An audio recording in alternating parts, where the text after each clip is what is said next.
Okay, today we begin with a simple question. Have you ever noticed how loud the world has become? Not in volume but in opinion. Every day, online and off. People are locked in arguments about politics, identity, morality, even about what kindness should look like. We type, we talk, we debate, we shout. But in that endless noise, how often do we simply act with quiet goodness? Marcus Aurelius, the philosopher king of Rome, once reminded himself, waste no more time arguing about what a good man should be. Be1. Welcome to Stoic Dhamma Sanctuary for timeless wisdom in a restless age. Today's video is a reflection, a return, a gentle call to stop arguing and start practicing true goodness daily. Through the lens of Stoic philosophy, we'll explore why action, not discussion, is the highest form of virtue and how you can live this truth each day. Let's take a breath together and begin. In today's world, the noise of opinions often drowns out the quiet strength of action. From screens filled with moral judgments to public spaces where voices clash over ideas of justice, it seems we are constantly invited to argue. But in that flood of noise, we often forget the stillness where goodness is actually born through what we choose to do, not just what we choose to say. The Stoics taught that virtue has no need for explanation. To them, goodness was not something to be debated or proclaimed. It was something to be lived quietly and consistently. In their view, a good life could not be proven in words. It had to be proven in silence, moment by moment, through choices made in private as much as in public. Somewhere in a busy street, someone holds open a door for a stranger without waiting for acknowledgement. A friend forgives quietly without seeking credit. A person refuses to gossip when everyone else indulges. These are not grand gestures, but they carry the entire weight of moral philosophy in them. They are acts so simple, yet so powerful, that they transform ordinary life into something sacred. Arguing about kindness is easy. Living it without needing applause is where the challenge lies. Many people today wear their values as banners. They speak passionately about integrity, compassion, and justice. But the Stoic path is subtler. It does not ask you to defend your values, it asks you to become them, without needing anyone to notice. When we constantly engage in debate, we sometimes deceive ourselves into believing that intellectual clarity is equal to moral clarity, but they are not the same. A person may win every argument about honesty and still lie to themselves every day. A person may defend justice in public yet remain harsh in private. The Stoics understood that the real battleground is not the public square, it is within the self. If you pause and observe your reactions in daily life, you may notice that the urge to argue often stems from insecurity, not wisdom. We want to correct others to reassure ourselves. We want to speak louder not because we are right, but because we are uncertain. Stoicism gently reminds us that inner peace requires no defense. When you are truly aligned with virtue, you have no desire to be seen as virtuous. The world we live in often rewards loudness. Social media encourages strong opinions, fast takes, and visible passion. But what it rarely rewards is the quiet courage of restraint. To walk away from an argument that would bruise your peace is not weakness, it is clarity. To respond with patience instead of impulse is not passivity, it is strength in its most refined form. It is tempting to believe that goodness must always be explained, defended, or justified. But real goodness needs none of these. It simply flows through action. The Stoics believed that the highest form of philosophy was not found in books or lectures, but in how a person behaves under pressure, in solitude, and in the face of adversity. That is where the truth of one's character emerges, free from the noise of opinion. You don't need to raise your voice to be heard by your own conscience. When you act from inner alignment, the world may not notice but your soul does. And that noticing, that small inner recognition, is more valuable than the applause of thousands. It is what the Stoics sought: integrity without recognition, discipline without reward, clarity without validation. Living in alignment with virtue is rarely dramatic. Most of the time, it looks like choosing patience over irritation, generosity over ego, humility over pride. These are not glamorous choices. They don't trend or go viral. But over time, they shape a person into someone trustworthy, grounded, and free. This quiet shaping is more powerful than any speech could ever be. Many people wait for the right platform to express their ethics. They believe they need the perfect setting to speak their truth. But the Stoics believe that every moment, no matter how small, is an opportunity to live that truth. You don't need a podium to be just. You don't need a spotlight to be kind. All you need is presence and the will to act from it. In daily life, you are offered hundreds of silent invitations to live what you believe. A colleague makes a cutting remark. A stranger needs a helping hand. A moment of frustration invites you to react. Each of these is a moment where Stoicism comes alive, not as theory, but as practice. These moments do not ask you to speak. They ask you to choose. Choosing is harder than arguing. It demands awareness. It requires you to pause, to step away from the ego's need to win, and to return to what truly matters, your own alignment with goodness. That is where real strength lies, in the quiet space between impulse and response. And the more you choose to act from this space, the freer you become. There is a kind of dignity that grows in silence. It does not need to be proven, only lived. You carry it when you show up fully, even when no one watches. You nurture it when you hold space for others without demanding recognition. Over time, this silent practice becomes who you are, not a persona, not a philosophy, but a lived truth. The ancient Stoics lived in an age marked by political instability, public brutality, and empty displays of intellectual ego. Yet amid that chaos, they chose the quiet strength of lived virtue. They understood that while most arguments fade into obscurity, a life rooted in principle leaves a lasting impression. Their writings were not performances, but personal reminders to stay grounded in what truly matters. Even when unseen or misunderstood, you may not win the arguments you avoid, but in choosing action over explanation, you gain clarity, freedom, and a deeper inner peace that doesn't rely on validation. This is the promise of Stoicism, a steady, silent alignment between belief and behavior. To understand how this philosophy was born, we now look to the past, not to idealize it, but to uncover why Stoicism has always favored practice over performance. In the 3rd century BCE, Athens was no longer the radiant cradle of philosophical idealism it had once been. The city still echoed with the legacy of Plato and Aristotle, but it was also weary, fractured by political instability, cultural exhaustion, and growing disillusionment. The lofty debates of the academy no longer addressed the daily struggles of ordinary people. Philosophy had become performance, disconnected from life. It was in this climate that Zeno of Citium, a shipwrecked merchant from Cyprus, began teaching in the painted colonnade. Known as the Stoa Poikil, he was not wealthy, he was not from nobility, but his teaching would give rise to one of the most enduring philosophies of action in human history. Stoicism, unlike his predecessors, Zeno did not encourage abstract metaphysics. He taught people how to live with dignity in a world that did not reward it. Stoicism emerged as a philosophy of resilience. It offered an answer to chaos not through retreat into theory, but through disciplined engagement with life. For the Stoics, wisdom was not about solving the world's problems through debate. It was about navigating them with courage, clarity, and ethical resolve. In times when society felt uncertain, Stoicism grounded the individual in something unshakable, virtue rooted in reason. Zeno's ideas were expanded by Cleanthes and later Chrysippus, who shaped Stoicism into a full philosophical system.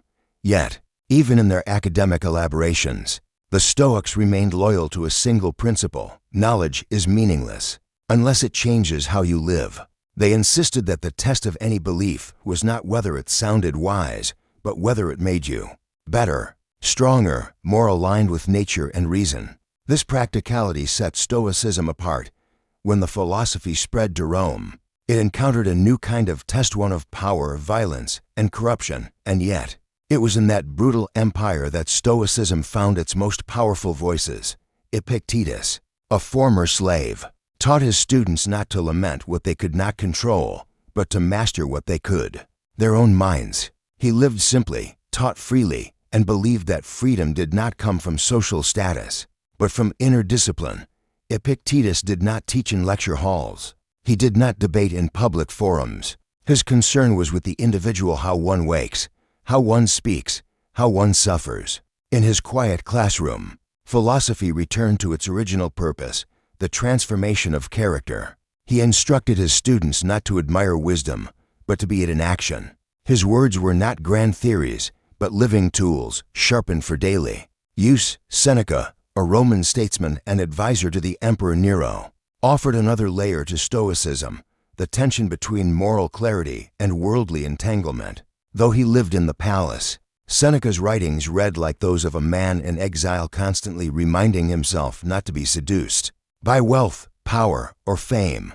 He knew the cost of compromise and warned against the danger of thinking well without doing well. His letters are filled with reminders that life is short, and therefore, philosophy must be urgent and lived. What unites these thinkers is their shared distrust of empty rhetoric. Stoicism, in every generation, was a response to intellectual arrogance.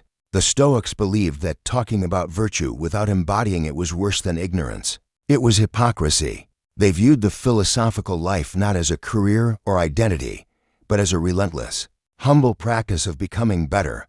No audience was needed, no applause was sought. The reward was internal coherence. This is why Stoic writings are filled with self-directed instructions rather than outward-facing arguments. Marcus Aurelius, perhaps the most famous Stoic, never intended for his private meditations to be read by others. He wrote them in the early hours before battles, during plagues, after betrayals. They are not meant to persuade but to anchor the soul. For him, philosophy was a form of prayer, a return to reason when emotions threatened to drown him. Even as Emperor of Rome, Marcus resisted the urge to justify or defend his actions through words. He reminded himself, day after day, to be just, restrained, and grateful. His journal reveals a man deeply aware of his flaws, constantly calling himself to higher standards not through eloquence, but through effort. In his solitude, he practiced what the Stoics called prohairesis, the inner faculty of moral choice, independent from external chaos. This is the heart of Stoic virtue, the unwavering commitment to live rightly, regardless of what others do, say, or think. It is a virtue that requires no audience. It does not blossom in debate halls or trend in cultural conversations. It lives quietly in the mind of the one who chooses it. In the way they rise in the morning, speak to a stranger, respond to hardship. Stoicism does not oppose conversation, but it challenges the idea that words alone reveal truth. For the Stoics, a belief is only valid if it improves how you live, if it makes you more patient, just, courageous, and free. Otherwise, it is not true philosophy but a distraction. In the ancient world, many thinkers could argue any position with skill, yet their ideas faded. Stoicism endured because it demanded more than cleverness. It required inner transformation. Its value was not in winning debates, but in shaping a life of integrity, where actions spoke louder than intellect or eloquence ever could. Stoicism remains relevant today because it is not merely a collection of quotes or ideas. It is a discipline of action in a world where virtue is often performed rather than lived. Stoicism offers a quiet challenge. Live so truthfully that no explanation is needed. Your life becomes your argument. When frustration or ego surfaces, Stoicism invites you inward, not into silence as repression, but into clarity. From that stillness, right action can emerge. This ancient path was never meant to impress, it was meant to transform. It is still alive in every person who chooses integrity over noise. Now, we move from its origins to its application, how Stoicism becomes habit, how practice replaces theory, and how peace takes root in the ordinary. Philosophy only matters when it leaves the page. In the eyes of the Stoics, wisdom is not measured by how much you know, but by how well you live. Their teachings were not written to impress scholars. They were tools, carried like lanterns through the shadows of ordinary life. If Stoicism has survived for more than 2,000 years, it is because its roots were never buried in theory. They were planted in habit, nurtured by repetition, and refined through daily challenge. For a Stoic, the real proving ground of virtue is not the debate hall, it's the morning routine, the workplace tension, the uncomfortable silence between friends, the unexpected storm that interrupts your plans. This is where philosophy begins to breathe. It does not wait for ideal conditions. It moves through the unremarkable, steady and unseen, like a current shaping the bed of a river. Begin with the smallest habit, waking up. Marcus Aurelius, ruler of Rome, started each morning by reminding himself of who he needed to be, not for applause, but for inner alignment. You don't need to wear a crown to do the same. Each morning is an unseen ceremony. Before reaching for your phone, reach inward. What will you carry today? Resentment or readiness, resistance or acceptance? In modern life, clarity is rare. Notifications arrive before thoughts can settle. But the Stoic path is unchanged. Begin with what you control. Begin with intention. Before reacting, pause. That short, sincere pause becomes a quiet revolution. From intention comes attention, and attention is sacred in Stoicism. What you focus on shapes the texture of your life. You can't control opinions, outcomes, or the world's noise, but you can control your response. That choice is where your power lives. Stoicism doesn't ask for perfection. It asks for practice. Whether at work, in relationships, or in solitude, it urges you to return to this. Are you acting from reason or impulse, from values or emotion? In this space, your life transforms through discipline, not debate. Relationships, too, are redefined through the Stoic lens. Instead of trying to control others, you learn to be responsible for yourself. You listen more, react less. You release the need to win arguments, and instead choose to protect peace, yours and theirs. You learn that compassion is not weakness, but strength under restraint. In conflict, the Stoic does not ask how to prove their point. They ask how to preserve their integrity. And then there is the internal life, the most sacred of all terrains. Here, Stoicism becomes mirror and compass. When no one is watching, how do you speak to yourself? When failure visits, how do you hold your self-worth? When joy arrives, can you savor it without clinging? The Stoic practice is a kind of internal hygiene, cleansing the mind of attachment, fear, and delusion, not by suppressing them, but by seeing through them. To build this inner discipline, the Stoics relied on several timeless techniques, simple, yet powerful enough to shift the axis of your days. One of the most effective was journaling, not the kind filled with lofty goals or endless to-do lists, but a practice of reflection. At night, you review the day. Where did I act well? Where did I fall short? What can I do better tomorrow? This habit, done in quiet honesty, strengthens self-awareness without self-punishment. Another technique is the practice of negative visualization. Before starting the day, you imagine setbacks, not to dwell in fear, but to build emotional readiness. You picture being delayed, misunderstood, rejected, or hurt. In doing so, you remove the sting before it arrives. Life becomes less of a surprise and more of a training ground. You meet difficulty not with shock, but with steadiness. Silence, too, is a Stoic discipline. In a culture obsessed with speaking, sharing, and reacting, the choice to be quiet becomes revolutionary. You learn that not every opinion must be voiced. Not every injustice must be reacted to immediately. Silence creates space. Space allows for clarity, and clarity allows for wiser action. Even breathing becomes part of the practice. When you feel your emotions rising, anger, anxiety, defensiveness, you take a breath. This is not about denial. It's about alignment. One breath, taken with awareness, can separate reaction from reason. In that gap, you rediscover your choice. And choice, in Stoic thought, is the birthplace of freedom. These practices are not glamorous. They do not guarantee applause, but they shift the quality of your life in invisible, irreversible ways. You become harder to offend, quicker to forgive, slower to judge, more rooted in yourself, less dependent on the behavior of others. These changes are quiet, but their effects ripple outward to your family, your work, your community. To practice Stoicism daily is not to become detached from life, it is to engage with it more wisely. You do not stop feeling. You simply stop letting feelings govern you. You do not stop caring. You simply learn where your responsibility ends. In doing so, you become lighter, calmer, and more available for what truly matters. Most importantly, Stoicism invites you to let go of the illusion of control. You learn to hold life gently, not tightly. When plans fall apart, you adapt. When people disappoint you, you understand. When outcomes differ from your expectations, you trust that the work itself still has value. This is not resignation.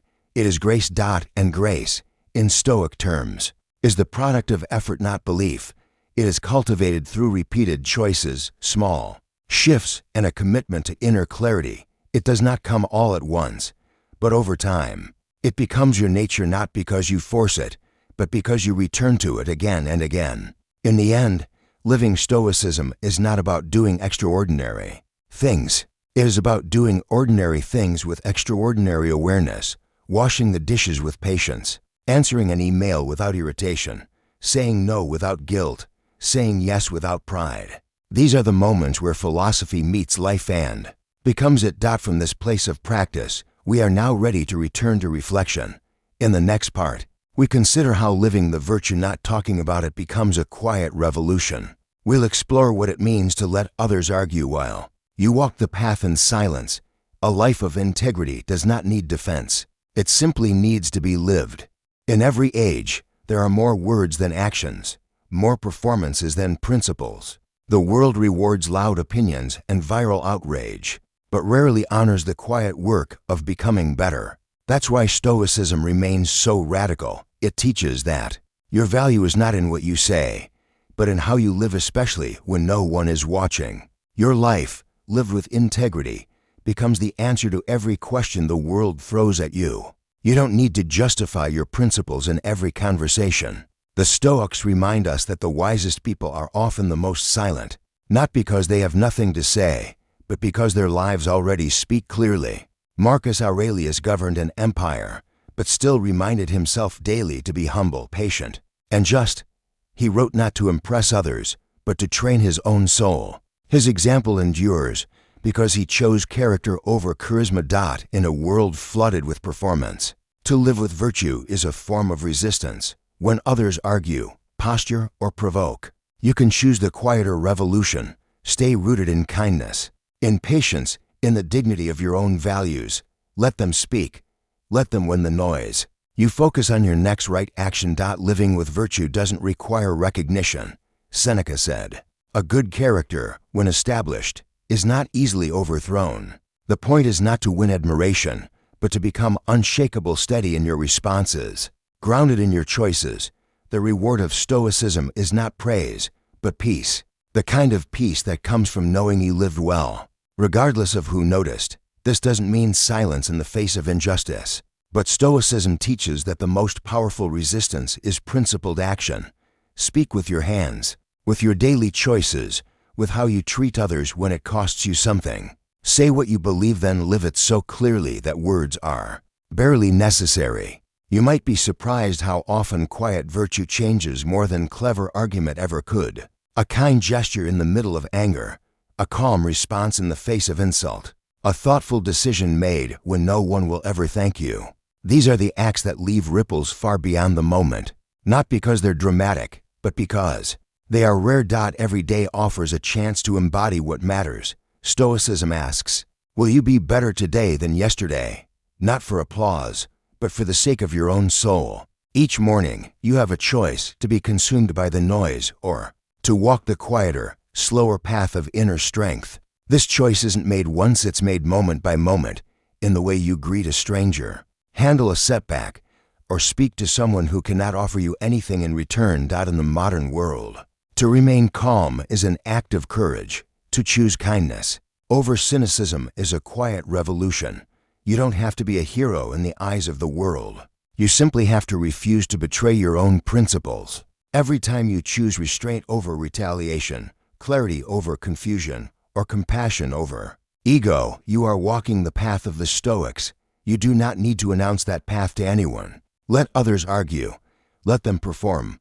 Let them build reputations on opinions and trends. Your task is simpler. Do the work. Walk your talk. Let your day be your sermon. That is the heart of Stoic strength, not dominance, but discipline, not control over others, but command over yourself. And if the world misunderstands you, if your calm is mistaken for indifference, if your silence is read as weakness, remember that this, too, is part of the Stoic path. Epictetus taught that we cannot control what others think or say. We can only control how we live. The test of your philosophy does not lie in your ability to explain it, but in how it holds firm when no one is listening, when no one approves, when no one understands. That is when virtue becomes real, when it's practiced in the quiet, under pressure, without reward. Imagine a different kind of world, one where loudness was not mistaken for leadership, where the most admired people weren't those who dominated conversations, but those who lived with quiet integrity, where strength meant restraint, and dignity was more powerful than display. That world might seem far away, but it is not unreachable. It begins with a single person choosing to live differently. That person can be you. It begins with your next breath, your next decision, your next moment of choosing stillness over argument, action over defense, grace over pride. You don't have to prove anything. You don't have to explain your values to those who are unwilling to hear. You are not here to win arguments, to outshine, to outtalk. You are here to live a meaningful life, and that life is measured not by how many people approve of you, but by how faithfully you live what you believe. When you embody your values, when your daily actions reflect your deepest principles, your life becomes your quiet statement to the world. Let others argue. Let them shout, compete, posture. That is their path. You have chosen another, a quieter one, a steadier one that does not depend on the noise of the crowd. Stoicism does not call you to retreat, it calls you to return to yourself, return to the discipline of virtue, return to the kind of life that stands on its own, needing no applause, no platform, no permission. This is not weakness. This is strength of the rarest kind, the kind that lasts, that builds from the inside out. In the final part, we will gather these lessons and return once more to Marcus Aurelius, who lived not to explain virtue, but to become it. The question is no longer, what should a good person do? The question is, what will you do next? In the end, Stoicism reminds us that true strength is quiet, that goodness is not something to be performed, but practiced consistently, patiently, and inwardly. You don't need the world's permission to live well. You just need a clear mind, a steady heart, and the courage to act when it matters.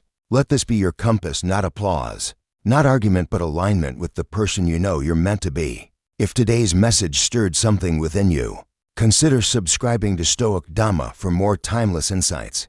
Leave a comment with your reflections or share how you plan to bring virtue into your next decision. In our next video, we'll explore Bhakti practice guided by Stoic clarity for inner peace. References: 1. Aurelius, M. 2006, Meditations M. Hammond, Trans, Penguin Classics. 2. Epictetus, 2008, Discourses and Selected Writings are Dobbin, Trans, Penguin Books. 3. Robertson, D. 2019, How to Think Like a Roman Emperor, The Stoic Philosophy of Marcus Aurelius, St. Martin's Press.